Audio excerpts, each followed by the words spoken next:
हम इससे चल रही है। मैं आपसे ये कहना चाहता हूँ, नौजवानों को खासकर से कहना चाहता हूँ कि ये वही शरद पवार है। वो नहीं थी बरसात कि इसलिए कि तबीयत भी सही नहीं है और आगे बहुत कुछ बोलना है। आगाज तिलावत कलाम मजीद से करते हैं। मैं इस वक्त आली जनाब एजाज उमर साहब से गुजारिश कर रहा हूँ यहाँ तशरीफ लाएं और तिलावत कलाम मजीद से आज की इस महफिल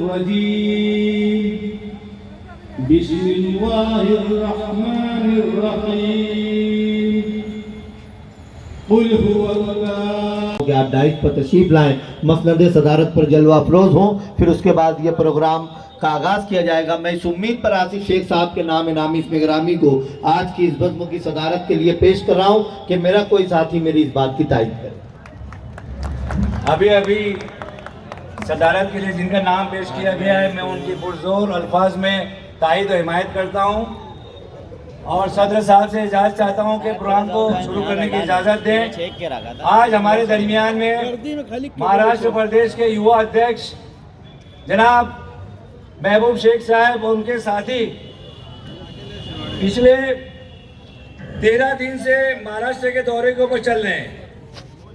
मैं चाहता हूं कि उनके जो साथी है दिनेश पाटिल, जो मराठा महासंघ के जिम्मेदार है, वो आगे आ जाए, राकेश पाटिल आगे आ जाए, दीपक काड़ू पाटिल आगे आ जाए। आज यहाँ पर मालेगांव शहर जिला राष्ट्रवादी कांग्रेस पार्टी की एक फार्मेसी सेल का कयाम अमल में आया। मैं आपकी तरफ से होनी चाहिए। उसी के साथ साथ दिनेश पाटिल साहब की खिदमत में आसिफ शेख रशीद साहब गुलाम मोहब्बत पेश कर रहे हैं। की वजह, उस वजह से अगर मैं मुतमईन नहीं होता तो मैं आसिफ शेख रशीद का साथ कभी नहीं देता था। ये तो हर इलेक्शन में नया भिड़ू नया राज करते हैं। इनको पता है कि हमने ये हमें अभी जाकर उनके जो झूठे वादे हैं, ये कि शरद पवार साहब एक ऐसे नेता हमारे हैं, अगर इस हालात में अगर भारतीय जनता पार्टी नरेंद्र मोदी अगर किसी नेता से, विरोधी पक्ष के कोई नेता से डरती है तो वो शरद पवार साहब। शरद पवार साहब कौन सा बयान देते हैं, शरद पवार साहब का कौन सा स्टेटमेंट आता है और शरद पवार साहब विरोधी पक्ष के कौन कौन से नेताओं को एक जगह जमा करके क्या पॉलिसी बना रहे हैं, नरेंद्र मोदी साहब और भारतीय जनता पार्टी की पूरी नजर उनके ऊपर होती है। तो वो शरद पवार साहब क्यों?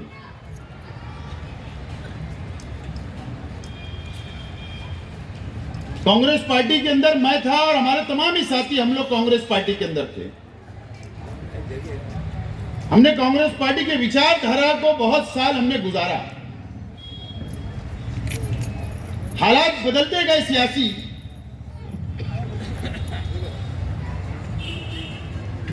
और हालात जितने बदलते चले गए कि कांग्रेस पार्टी का तंजीमी ढांचा कमजोर हो चुका, लीडरशिप कमजोर हो चुकी है, हमको महसूस हुआ। क्योंकि जब से भारतीय जनता पार्टी की सरकार 2014 से इस देश के अंदर आई, अगर सबसे ज्यादा अगर भारतीय जनता पार्टी की सरकार ने किसी के ऊपर अत्याचार किया है तो मुसलमानों के साथ किया है। और इस घड़ी के अंदर अगर भारतीय जनता पार्टी का कोई मुकाबला करता है, हमारी नजर के अंदर सिर्फ एक नेता आदरणीय शरद पवार साहब थे, और इसके लिए हम सब लोगों ने राष्ट्रवादी कांग्रेस पार्टी के अंदर प्रवेश किया और उसी के साथ साथ हमारे शहर का विकास भी हमको करवाना था। आज मालेगांव के ऊपर हम लोग बार बार बोलते हैं, लेकिन आज देश के सामने अगर आज हर शख्स उत्तर प्रदेश के इलेक्शन देख रहा है, हर शख्स गोवा के इलेक्शन में क्या होगा, उत्तराखंड के इलेक्शन में क्या होगा, पंजाब के इलेक्शन के अंदर क्या होगा, मणिपुर के अंदर क्या होगा। आज हम सब सवेरे उठते हैं, अखबार देखते हैं तो 5 राज्य के चुनाव के अंदर क्या होगा, यह हमारी अपनी नजर है। आज मैंने पढ़ा, भारतीय जनता पार्टी के महाराष्ट्र के बीजेपी के सदस्य का बयान पढ़ा।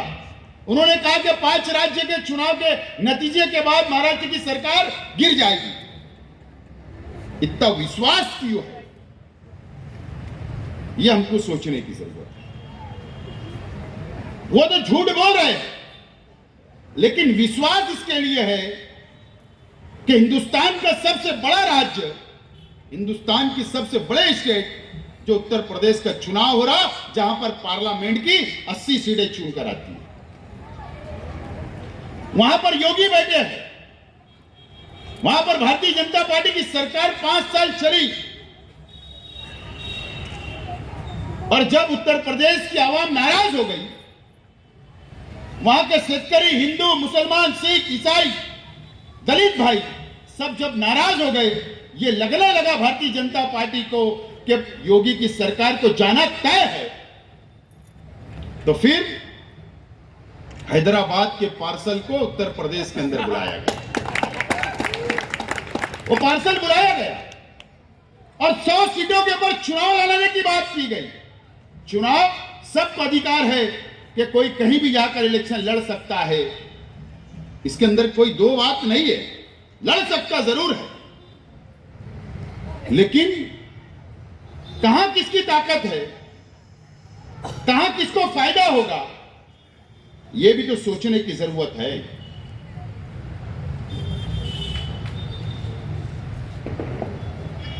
चुनाव की आचार संहिता लगी, उसके 2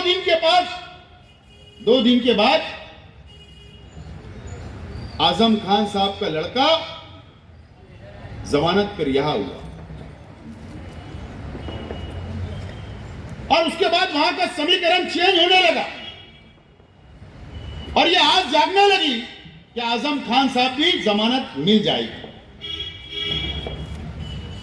और जब वहां का वातावरण में उत्तर प्रदेश का चेंज हुआ, अगर किसी पे हमला होता है हम उनकी निंदा करते हैं, चाहे वो कोई भी हिंदुस्तानी नागरिक हो, कोई भी राजनेता हो, अगर कोई शख्स उस पर हमला करता तो हम उसकी जरूर मजम्मत करते हैं।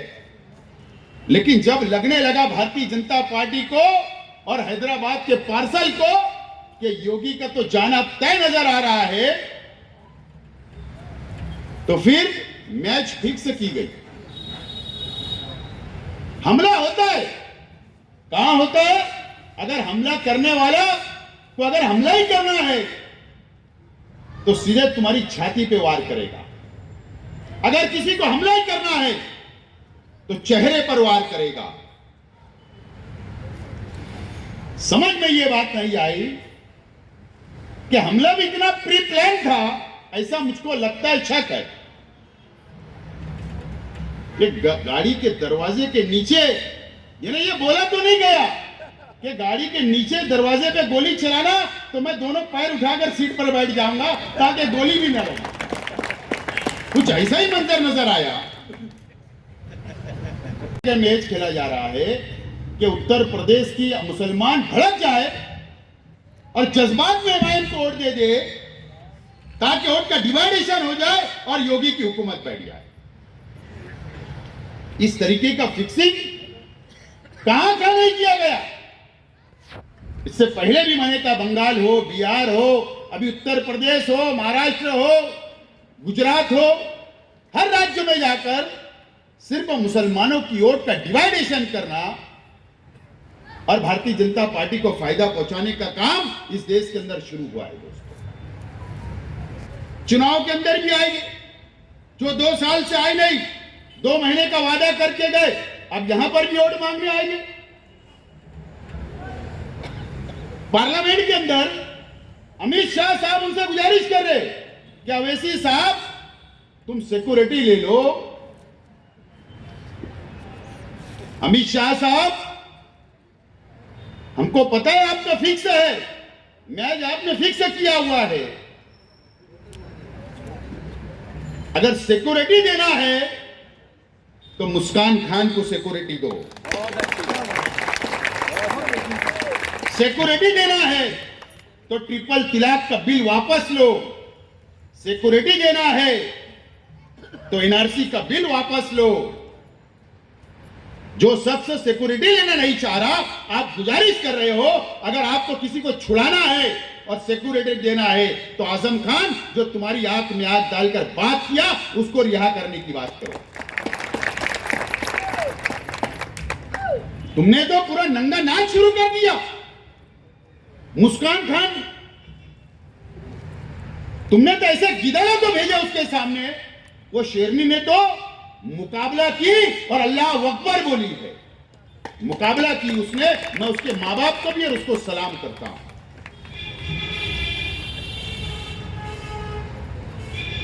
मैं आज उस मामले के अंदर हाथ नहीं डालना चाहता था, मैं बहुत खामोश था। मामला कारपोरेशन से चल रहा है,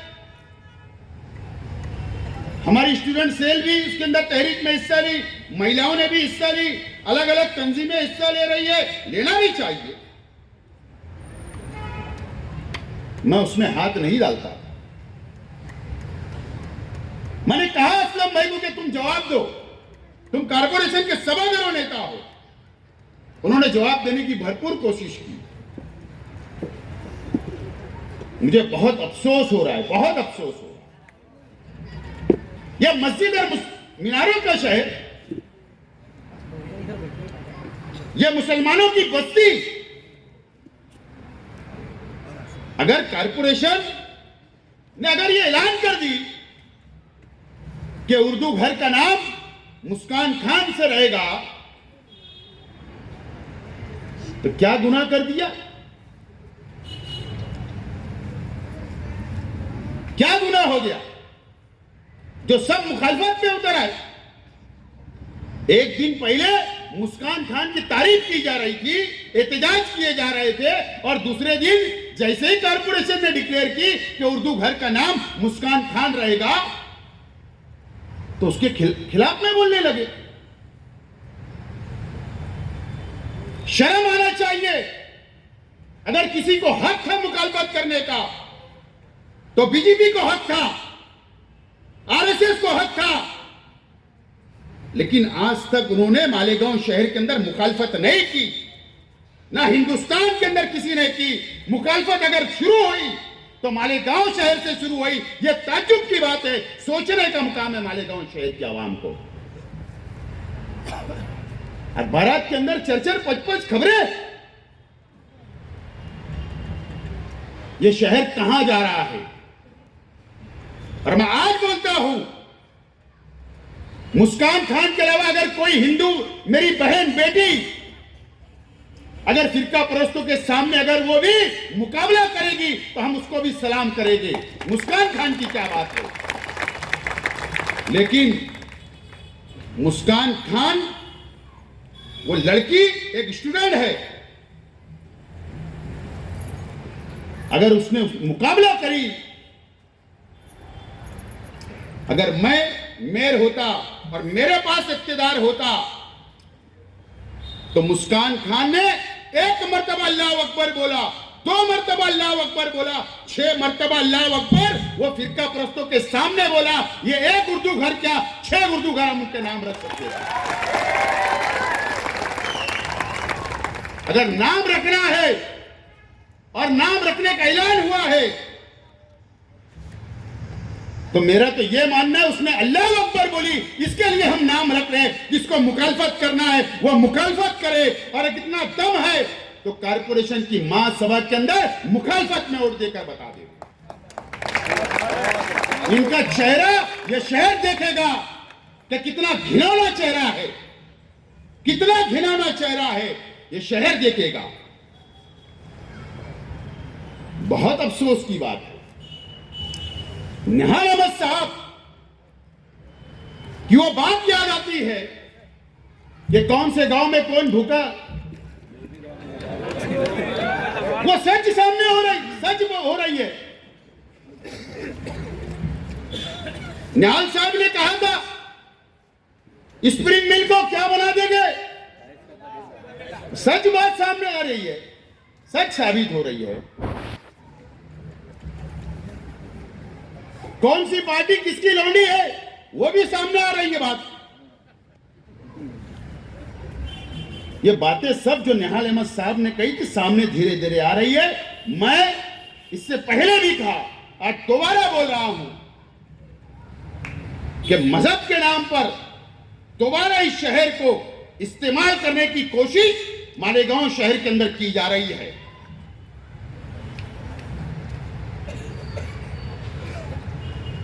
अगर मैं बोलूं तकरीर और ज्यादा बढ़ के बोलूंगा तो कल मेरी मुखालफत आज से अभी से शुरू हो जाएगी, मुझे समझता है। फिर एक मर्तबा मजहब का सहारा लिया जा रहा है। मेरा सवाल है, हमारी तंजीम जिन्होंने ऐलान किया था एहतजाज का, सदर को जाने दो, लेकिन बाकी जो जिम्मेदारान उहदेदारान है, मेरा सवाल है कि अगर वो दीनी तंजीम का, मिल्ली तंजीम का प्रोग्राम था तो उस मंच के ऊपर सियासी उनकी पार्टी के कॉरपोरेटर क्या कर रहे थे? ये सवाल है।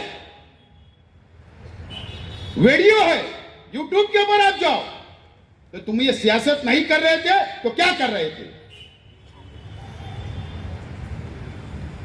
ये अच्छी बात नहीं है कि कोई तंजीम को शहर की आवाम गलत नजर से देखे, शक की निगाह से देखे। ये शहर के लिए और दीनी तंजीम के लिए अच्छी बात नहीं है। लेकिन ये शहर को एक मर्तबा फिर इलेक्शन आ रहा है तो तुमने तो 2 साल कुछ किया नहीं, फिर एक मर्तबा मजहब का सहारा लेने की कोशिश की जा रही है। शहर की मां बहनें समझे, शहर के बुजुर्ग समझे, अगर ये शहर को वापस डेवलप के रास्ते पर ले जाना है, वापस खड़ा करना है, तो आप तमामी लोगों को, शहर के अवाम को तमामी बातें पर सोच के फैसला करना होगा, सोच समझ के फैसला करना होगा। और मुझे बहुत बातें बोलनी थी, लेकिन आज मैं नहीं बोलूंगा। ये ताल्लुक से मुझे नहीं बोलना था। कोई भी आर्टिकल उठाकर व्हाट्सएप पे चला रहा है, कोई भी आर्टिकल उठाकर अखबारात के अंदर छाप रहा है, कोई भी न्यूज छपवा दी जा रही है, या आप बोल दो कि मुस्कान खान ने अल्लाह अकबर बोली तो गलत बोली, आप बोल दो। जब वो मुस्कान खान से इंटरव्यू लिया गया तो उससे सवाल किया एंकर ने, टीवी चैनल वाले ने, कि इतने लोग सामने आ गए थे, आप घबराए नहीं? बोले मैं बहुत घबरा गई थी, और जब मैं घबराती हूं और डरती हूं तो मैं अल्लाह अकबर बोलती हूं, और मैंने अल्लाह अकबर बोला और पूरी दुनिया ने देखा, पूरी दुनिया सलाम कर रही है और आप उसकी मुखालफत कर रहे हो। शर्म आना चाहिए। क्या उर्दू घर के अंदर अखाड़ा में पहलवानी लड़ी जाएगी? अखाड़ा बनने वाला था, कराटे लड़ाए जाने वाले थे, खिलाए जाने वाले थे, जिम खाना डालने के लिए बनाया गया। अरे शर्म करो, ये सोचो तो सही कि मुस्कान खान ने, उसके साथ हादसा कहां पर हुआ, हिजाब का मामला कहां पेश आया? स्कूल के अंदर आया, स्कूल के अंदर जहां वो तालीम लेने गई थी, और उसके साथ ऐसी हरकत कहां पर हुई? उस स्कूल के कैंपस के अंदर हुई, उस स्कूल के अंदर हुई। और अगर तालीम लेने के लिए वो गई थी, और अगर वो तालीम याफ्ता है, तालीम हासिल कर रही, तो उर्दू घर भी तालीम के लिए ही बनाया गया था, कुश्ती लड़ने के लिए नहीं बनाया गया था। इसके लिए नाम दिया जा रहा है। और जो बात कारपोरेशन ने ऐलान किया हमारे इख्तियार के लोगों ने, वो वापस ली जाने वाली नहीं है, वापस नहीं ली जाने वाली है। चाहे हमारा प्रस्ताव गिर जाए, चाहे मुखालफत में किसको वोट देना दे। इससे पहले भी तुम 2017 के अंदर बीजेपी के साथ मेयर बनाने चले थे, आज हर वोट उनके साथ दे देना, क्या फर्क पड़ता है? दे देना। कम से कम ये शहर देखेगा, इस देश देखेगा, इस हिंदुस्तान के मुसलमान देखेंगे कि पूरे हिंदुस्तान के अंदर मुस्कान की कई मुखालफत नहीं की गई, लेकिन ये मस्जिद और मीनारों के शहर के अंदर मुखालफत की गई। ये हिंदुस्तान को जरा देखने दो। देखेगा हिंदुस्तान। हम भी उस दिन का इंतजार कर रहे हैं कि आप में कितना दम है और आप कितनी मुखालफत करते हो। देखेगा हिंदुस्तान कि हारून अहमद अंसारी साहब के नाम से इस हॉस्पिटल का नाम रखा। ये शेख आसिफ था कि तुम्हारे वालिद मोहतरम के नाम से महासभा के हॉल का नाम साथी निहाल अहमद रखने की तजवीज भी इस शेख आसिफ ने पेश की थी। स्टैंडिंग कमेटी का हॉल हाजी शब्बीर सेठ के नाम से हमने ये तजवीज पेश की थी। तुमने नहीं किया था। मौलाना आजाद भवन म्युनिसिपल कॉर्पोरेशन को इमारत को नाम देना, वो भी हमने ही तजवीज पेश की थी। ये सब काम हमारे हैं। और अगर यकीन जानो, मैं ईमानदारी से बोलता हूं, 1967 से लेकर आयशा हकीम जिस वक्त एमएलए थे तो 2022 आ गया, आज ही याद आई। क्या बात है? अरे अगर 2 दिन पहले आयशा हकीम की तजवीज पेश कर देते तो खुदा की कसम उस उर्दू घर का नाम आयशा हकीम के नाम से रहता। लेकिन तुम्हारी नीयत खराब है। मुस्कान खान का नाम आया तो इसलिए आयशा हकीम का नाम आगे किया गया कि शहर के अंदर तनाजा पैदा हो।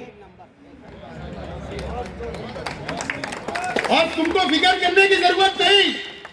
आयशा हकीम आपा भी हमारी लीडर थी और इख्तियार अभी हमारे पास और 4 महीना है। तुमको वो मौका नहीं देंगे। वो खुश नसीब भी हम ही लोग होंगे कि ऐसी चीज के ऊपर आयशा आपा का नाम हो। जब तुम्हारे वालिद का नाम हम रख सकते तो आयशा आपा तो भी हमारी है। फिक्र मत करो, ये मत समझो कि बोलने वाला कोई नहीं है। मैं कम बोलता हूं तो उसका गलत फायदा मत उठाओ। मैंने अली अकबर के जलसे के अंदर लास्ट में एक जुमला बोला। ऐसे मेरे पास शहर के कई लीडरों के लिए लास्ट जुमला बाकी है, लेकिन मैं मर्यादा में रहकर कुछ बोलता नहीं तो इसका गलत मतलब नहीं उठाना चाहिए। नहीं तो मेरे किरदार के ऊपर तुम सवाल उठाकर बताओ। हरी बेडशीट भी हमको मालूम है।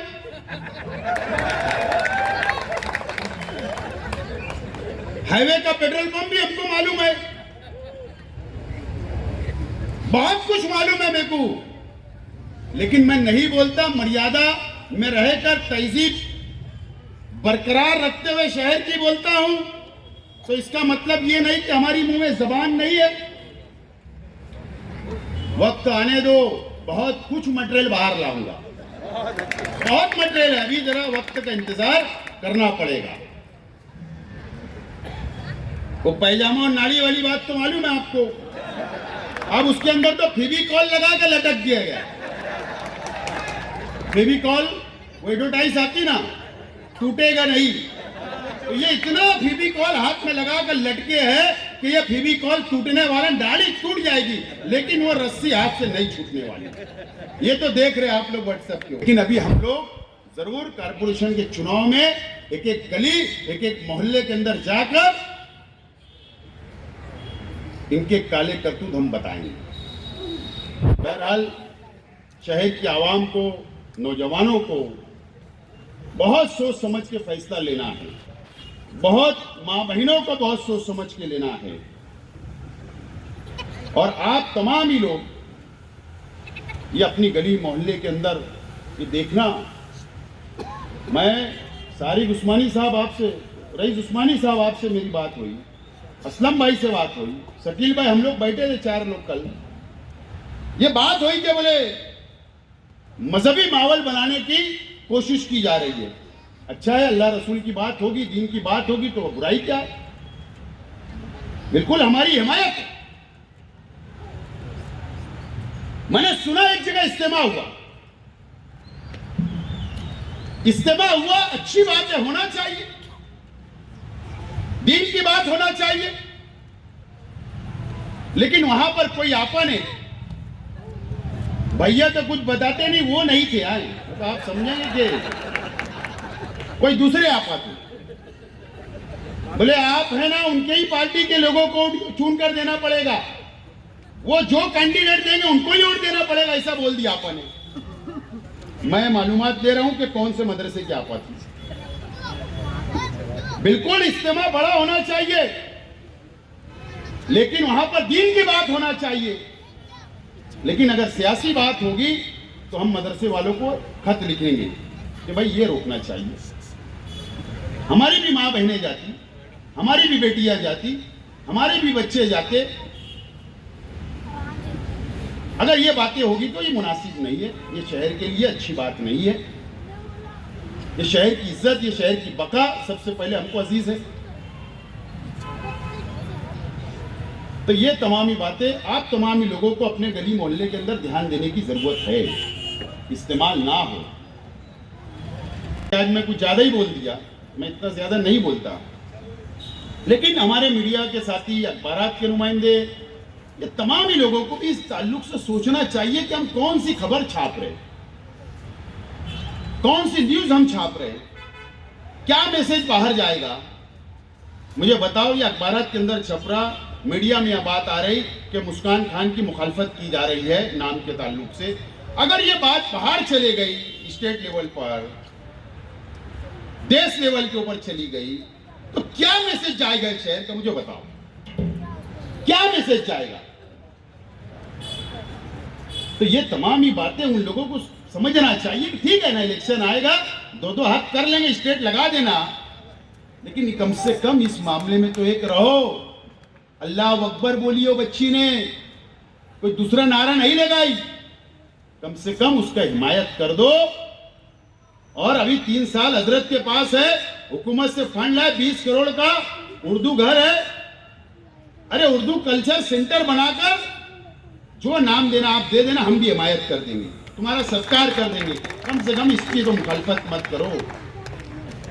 खैर हजरत ने अभी नहीं करा, लेकिन 2 बयान आ रहे सामने, देखेंगे वक्त वक्त। बहरहाल आज और कल उनके घर में खुशी का दिन है, इसके लिए जिनको ज्यादा छोड़ देते। बहरहाल आप तमाम ही लोग, आप तमाम ही नौजवान साथियों का मैं शुक्रिया अदा करता हूं और मेरी बात खत्म करता हूं। शुक्रिया, जय हिंद। अब आएगा मजा।